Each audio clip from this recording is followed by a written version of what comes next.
Fala pessoal, como que vocês estão? Tudo tranquilo? Então, tava devendo aqui pro grupo de pesquisador, que agora é o grupo chamado Enfermeiros Goiânia, a questão da apresentação que eu tinha submetido na semana de enfermagem do Corém, em Goiás. Inclusive está sendo hoje, né, no dia 15. Dois trabalhos passaram, né? Os dois foram na modalidade e-poster. Só que eu gostaria de apresentar isso daqui em slide, que foi submetido lá. Como o e-poster, eu vou mencionar sobre a questão lá da questão de unir a teoria com a prática em relação à identificação do exudato, para facilitar também o tipo de conduta que vai tomar posteriormente, ou do que previamente aconteceu com o paciente. Beleza? Então vamos lá. Não sei se vocês sabem, meu nome é Victor Augusto Castro, sou enfermeiro, árbitro de futebol, tenho dupla graduação, né? Eu tenho a graduação em Educação Física primeiro e depois em Enfermagem. Sou mestrando do programa de pós-graduação em Ensino na Saúde. Hoje eu vou apresentar para vocês o trabalho intitulado Atuação do Enfermeiro na Identificação e Manejo Inicial de Concussão em Atletas de Futebol, Relato de Experiência e o Cenário Esportivo. Trazendo um background para vocês, a concussão é frequente no futebol e pode gerar danos neurológicos, né? Só para você ter uma noção, era mais comum em relação ao futebol americano, né, em si. Tanto que a palavra que eles utilizam para futebol, lá é futebol americano, né? E futebol de campo, né, onde que os jogadores jogam com a bola nos pés, ou soccer. Então tem uma diferença em si, até mesmo quando você for procurar talvez na literatura, você vai ter essa dificuldade, a não ser que você encontre sobre a questão dos choques envolvendo daqueles atletas numa disputa de bola. No caso do futebol americano tem uma diferença, porque geralmente eles usam equipamento próprio para isso, mas mesmo assim não estão isentos de qualquer dano neurológico. Não se tratando só do futebol em específico, né, seja americano ou seja o futebol meio de campo, temos também, né, outros esportes que geralmente causam alguns danos, tanto neurológicos quanto na questão da parte da visão. Nós temos aí as lutas, né, o MMA e outros em si, boxe, essas outras questões em si. Beleza? Então, subdiagnóstico ainda é comum no ambiente esportivo. Em 2014, teve protocolos que foram ativados. O modelo que foi assistido aqui na Copa de 2014, aqui no Brasil, foi implementado em outros locais do mundo, e isso aí é fantástico, né? O atendimento, se necessário, já dentro do campo lá do atleta, possível paciente, naquele cenário. E a avaliação imediata é essencial para a segurança do paciente. O enfermeiro como profissional estratégico na identificação precoce, a ampliação do campo da atuação no esporte, né? Temos especializações voltadas para essa parte, né? Enfermagem trabalhando no contexto também esportivo. Hoje, em algumas normas de competições, nós visualizamos que massagistas eles podem ser atuantes, podem ter como credenciais ou ser fisioterapeuta ou ser enfermeiro em si, como também em jogos, principalmente nos interiores, é mais comum ver, né, nos jogos já em estádios assim, além da parte médica ser mais ampla, nos interiores é comum ter uma ambulância com um enfermeiro ali, e geralmente quando o município é um município pequeno em si, o prefeito da cidade ou os órgãos que estão ali associados ali, eles liberam um profissional para assistir ali, realmente a prefeitura que libera em si, no caso o médico, para estar presente. Nenhuma partida profissional começa sem médico. Eu não sei se era do conhecimento do pessoal, mas pelo menos uma partida de futebol ela só pode começar quando as ambulâncias estiverem já no estádio. Vitor, começou a partida antes da ambulância. Aí no caso tem que relatar, mas se acontecer qualquer gravidade, a responsabilidade vai ser da equipe de arbitragem. Então faz total diferença, certinho? E uma das coisas muito comum é que poucas pessoas sabem, mas o ambiente onde que acontece concussão é principalmente em categoria de base, onde que os jogadores são um pouco afoitos, não sabem dosar na disputa de bola, é onde que acontecem os contatos.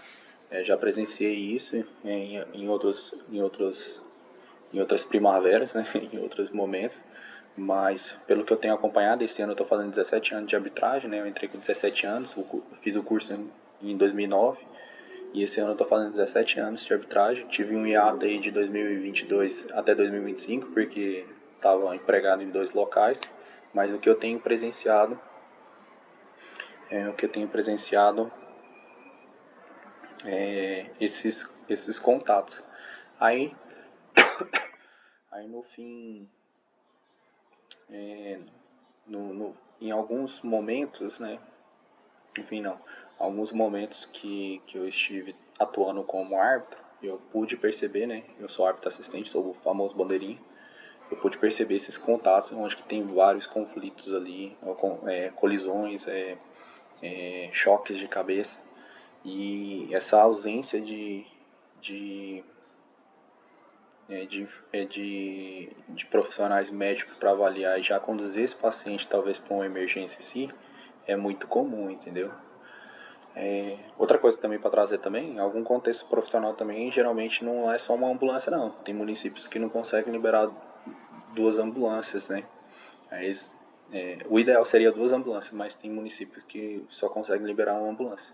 O importante é algum médico que venha assinar, porque tem todo um protocolo em si, ele vai assinar lá que está presente ali, e se caso tiver alguma intercorrência ele vai estar à disposição.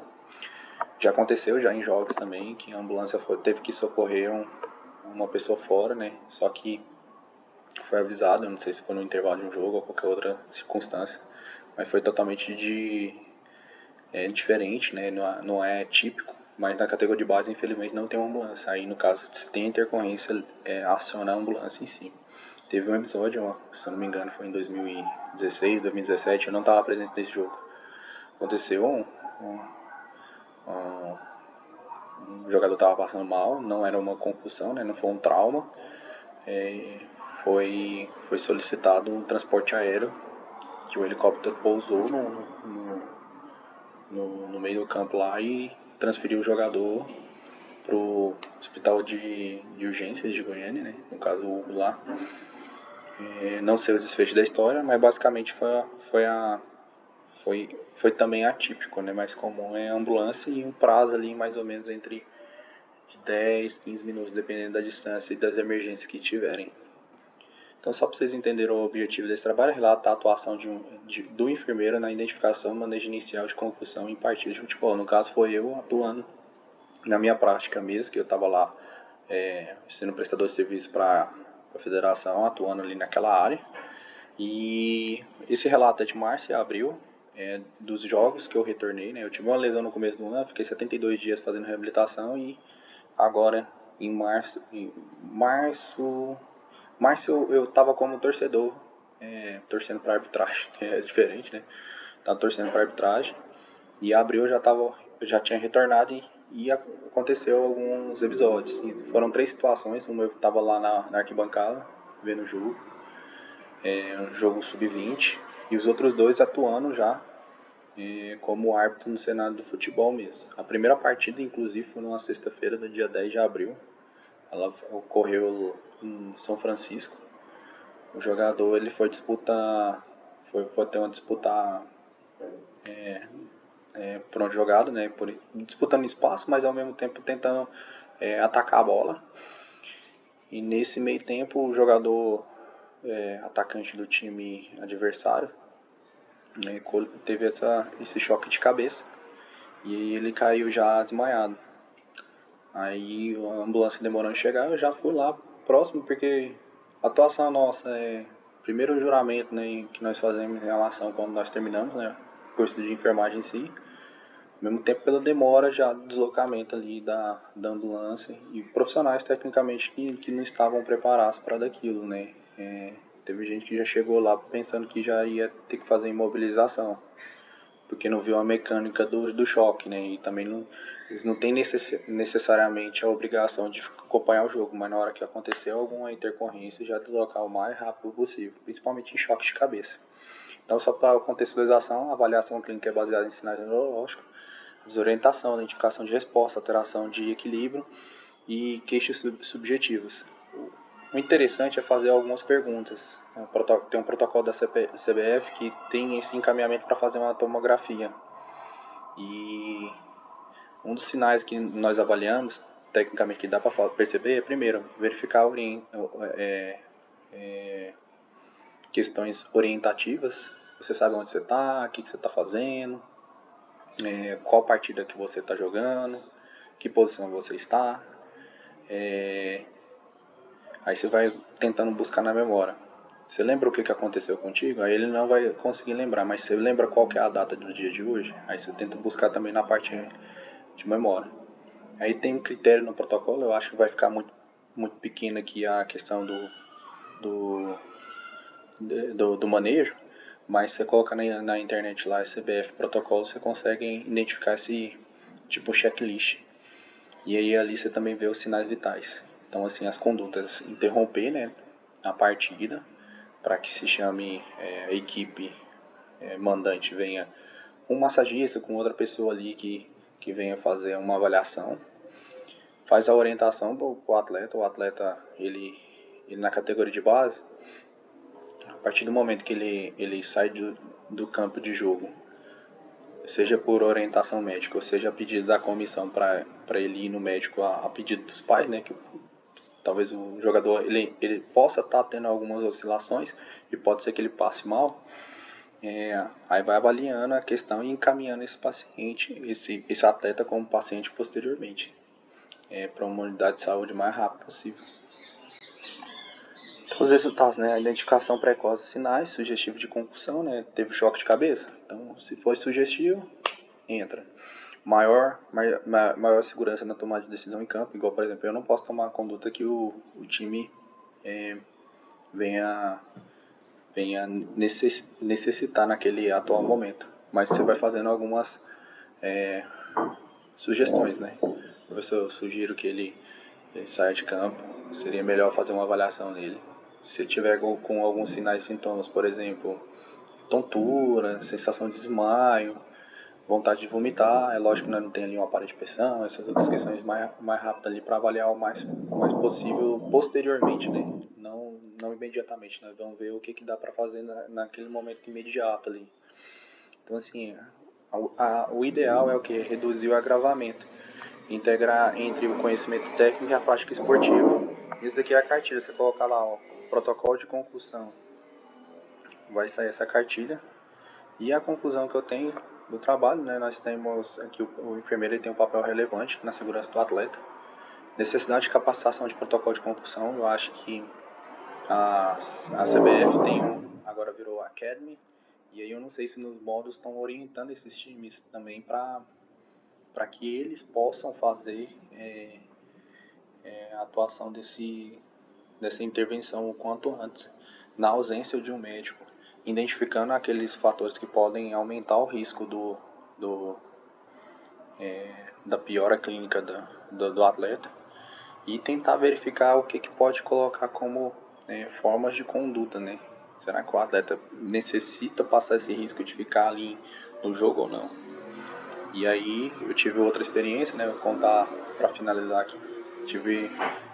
Eu retornei, na hora que eu retornei eu já vi igual mencionei 3 jogos, né? 2 jogos como eu na arbitragem. E um dos jogos a menina, foi no jogo do Sub-20 feminina, a menina chutou quase a cabeça da outra lá. A menina caiu desmaiada lá, a massagista entrou, na hora que entrou tinha um pequeno corte bem no nariz. Só que o pessoal de fora queria entrar, eu falei, não vai entrar não. Vou lá dar o suporte lá, vou verificar o que está acontecendo. Verifiquei o que estava acontecendo, fazendo as perguntas igual eu citei aqui. Ela saiu de campo, lógico que estava chorando. Mas foi fantástico, foi muito bom. Fazer alguns preventivos. É lógico, tem time que poderia evitar de manter esse jogador ali. Eu sei que tem jogadores que são fundamentais, mas tem circunstâncias que é melhor prevenir do que piorar e talvez não ter esse atleta para o decorrer do campeonato. Certinho? Fiquem com Deus, semana abençoada.